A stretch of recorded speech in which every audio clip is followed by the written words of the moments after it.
Hi guys, welcome to Tag to Tamil YouTube channel. நம்ம இன்னைக்கு என்ன வீடியோ பார்க்க போறோம்னா செகண்ட் ஹேண்ட் டாக்டர் ஒன்று சேலுக்கு வந்திருக்கு. அதை பற்றின டீட்டெயில்ஸ் தான் பார்க்க போகிறோம். அதுக்கு முன்னாடி நம்ம சேனல் நீங்கள் இப்போ தான் ஃபஸ்ட் டைம் பார்க்குறீங்கன்னா கீழே இருக்க ரெட் கலர் சப்ஸ்கிரைப் பட்டனை கிளிக் பண்ணி சப்ஸ்கிரைப் பண்ணி வச்சுக்கோங்க. பக்கத்தில் இருக்க பெல் ஐக்கானை கிளிக் பண்ணி ஆளுங்க நோட்டிஃபிகேஷன் கிளிக் பண்ணி வச்சுக்கிட்டிங்கன்னா நாங்கள் போடுற ஒவ்வொரு அப்டேட்டும் உங்கள் ஃபோனுக்கு உடனுக்குடன் நோட்டிஃபிகேஷனாக வந்துடும். நம்ம பார்க்கக்கூடிய டிராக்டரோட நேம் ஜான் டீர் 5045D. இந்த வண்டியோட மாடல்னு எடுத்துக்கிட்டிங்கன்னா 2022 மாடல். இந்த வண்டிக்கு ஹெச்பின்னு எடுத்துக்கிட்டிங்கன்னா 45 ஹெச்பி. இந்த வண்டிக்கு ஓனர்னு எடுத்துக்கிட்டிங்கன்னா சிங்கிள் ஓனர் தான், நம்ம வாங்கினா செகண்ட் ஓனர்.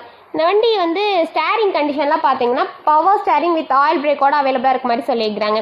இந்த வண்டி வந்து சேரோட வண்டி அப்படின்னு சொல்லியிருக்கிறாங்க. இந்த வண்டியில் டயர் கண்டிஷன் எடுத்துக்கிட்டிங்கன்னா front and back both tyre வந்து 70 to 80% நல்ல தெளிவான கண்டிஷனுக்கு மாதிரி சொல்லியிருக்கிறாங்க. இந்த வண்டியோட ப்ரைஸ்னு எடுத்துக்கிட்டிங்கன்னா 6,10,000 இந்த ப்ரைஸ் வந்து ஃபைனல் கிடையாதுங்க, நெகோசிபிள் தான். நீங்கள் நேரில் போய் பார்த்து விலையை அனுசரித்து வண்டியை ட்ரையல்ஸ் பார்த்து அதுக்கப்புறம் எடுத்துக்கோங்க. வண்டி எங்கே லொக்கேட் ஆகிருக்குன்னு பார்த்தீங்கன்னா மன்னார்குடி அப்படின்றது வந்து வண்டி லொக்கேட் ஆயிருக்கதா சொல்லிக்கிறாங்க. உங்களுக்கு இந்த வண்டி பிடிச்சிருந்துச்சுன்னா டிஸ்கிரிப்ஷன் பாக்ஸில் ஓனரோட நம்பர் பின் பண்ணியிருக்கேன், போய் செக் அவுட் பண்ணிக்கோங்க. உங்கள் வீட்டில் இந்த மாதிரியான செகண்ட் ஹேண்ட் 4 வீலர் சேல்ஸுக்கு இருந்துச்சுன்னா நம்ம சேனலில் அப்ரோச் பண்ணுங்கள். இந்த மாதிரியான வீடியோஸ் உங்களுக்கு மேலும் பார்க்கணுன்னா நம்ம சேனலை சப்ஸ்கிரைப் பண்ணி ஆளுங்கிற ஆப்ஷனை கிளிக் பண்ணி வச்சுக்கோங்க. தேங்க்ஸ் ஃபார் வாட்சிங் ஃப்ரெண்ட்ஸ்.